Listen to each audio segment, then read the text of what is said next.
What is a probate real estate auction in California? We get into that next.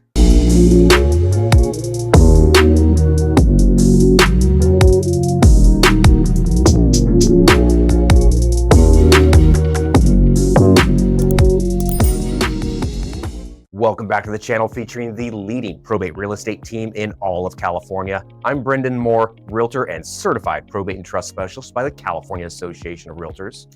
And I'm Bill Heyman. I'm a licensed California professional fiduciary. I'm also a registered and bonded California legal document assistant specializing in probate work, as well as I am a licensed California real estate broker. Now, please like this video, subscribe right now. Don't overpay. Want a fast, easy, and no-cost probate service? We have a team in every county in California where we help people save thousands of dollars and eliminate headaches through our one-of-a-kind cost savings, probate administration service, and real estate listing combo. If it's in California and real estate needs to be sold, you may qualify. So reach out, even if you started probate with someone else or on your own. Our info is in the About section on this channel. We love your calls, texts, emails, and comments. Now let's get into it. So what is a probate real estate auction in California? It's a guy out have a gavel and he's if we $1, $2, all that, something like that. Well, I think in one case there is somebody with a gavel, and we'll get into that. Now, this is something that people have said to me before, that they bought a house at a probate auction. And I think they're talking about one of two things. So let's get into that. Sure. One of those would be what? Court confirmation hearing, usually when an administrator has limited authority. Yeah, I think that's what they're talking about, because that's actually a function of probate. Right. It can happen in full authority if an heir objects to a sales price and goes to a court confirmation hearing. But what happens at one of those, and usually it's in limited authority, an offer is essentially accepted. There's a buyer in contract, but then the court has to confirm the sale. Right. And then it can be, it's basically opened up to overbidders. Correct. Yeah. The judge will, at some point during the hearing, ask if there's any overbidders in the court. Right. And the overbid is the first opening bid is set by statute in probate code.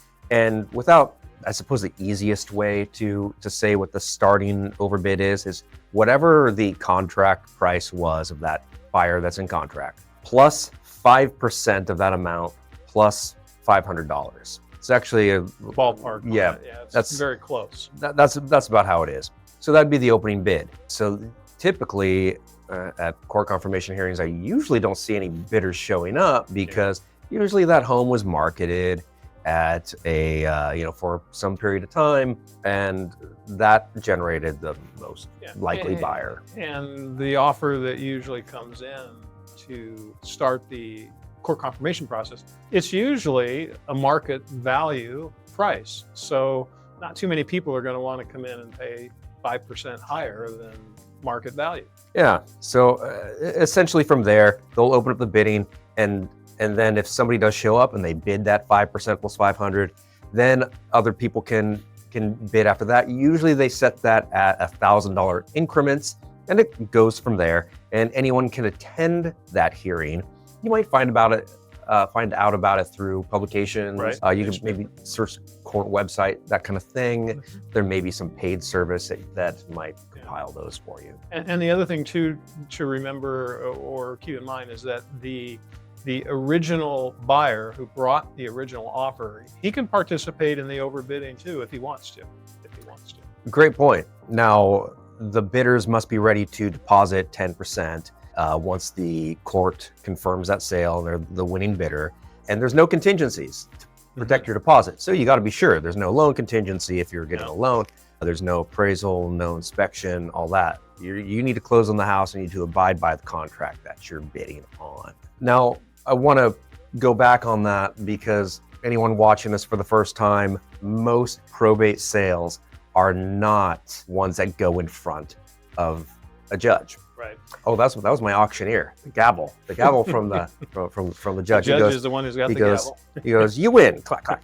Now, no contingencies. Give me your 10%. He doesn't take the money, but most do not go in front of a judge. Most have full authority. most where the personal representative, usually an heir of the estate, is a personal representative. They can make that final decision and buy and sell a home without ever going into a court. It's sort of similar to a regular real estate sale as far as who has authority to sell it. Now, some people will tell me, no, that's not what I mean by a probate auction. I bought this house at an auction. And I guess we can speculate on what that is, because anything other than that is not actually a function of probate in California. No. Now, sometimes some listings in general, the listing brokerage will decide to sell them through an auction format. And that's usually to try to procure the highest price through maybe a feverishly auction type sort of way. And I'm not really sure of all the reasons why they would do it that way. But I know that I've seen in Southern California a few brokerages that like to use these like online type of auction process. And I think what they do there is you'll have a certain number of days to bid, and there'll be terms and conditions. You may not have any inspection contingency on that. You may not even be able to ever go inside the house, that kind of thing. You just want to look at each of those listings separately to see whether you can. And it's a bidding through an online process. Often the highest bidder isn't necessarily the bidder that they end up choosing. I'm assuming they would have to execute a purchase contract after that. I would assume so, and I don't know for a fact, but I'm assuming that there could also be some sort of a minimum or a reserve that the winning bid must be over a certain amount, except that I would think that, but I don't know that for sure. And then even from there in probate, if there's got to be something that would be in full authority for that to happen. Now, think because yeah, if it's a limited authority probate and they go through this auction process through a broker, then once that's done, then you're going to have to go through the court confirmation process, and basically there'll be another bidding session in court. Double auction. Yeah, and I don't know if a buyer is going to want to go through all that. Yeah, that's kind of a lot. And then just in a full authority situation, so say you bought it through this sort of format, then you would have to execute some kind of a purchase contract after that. In most cases, the heirs have a chance to object to that sale through the notice of proposed action procedure. So you may not be done yet once you get that auction won, if you will. Yeah, exactly. Yeah, again, we're speculating a lot on the auction process that is not probate involved to start with. It seems that for a probate property, it would likely entail a lot more work, time, and may not be something that a buyer of a probate property wants to go through. Yeah, by far, sometimes people ask me, oh, this has to go through probate, so what's that like? Does it go to an auction? The answer is almost always no. Right. It usually just goes on the market like any other house would. Just be a probate sale, and some of the processes are different in most cases. Now, you might want to know a little bit more about the probate process in general. We have a great video linked next. It's only 5 minutes. It's 5 minutes of your time. You'll learn a whole lot. California Probate Real Estate Sales Explained in 5 minutes. It's going to appear right over my head. Click on that right about now.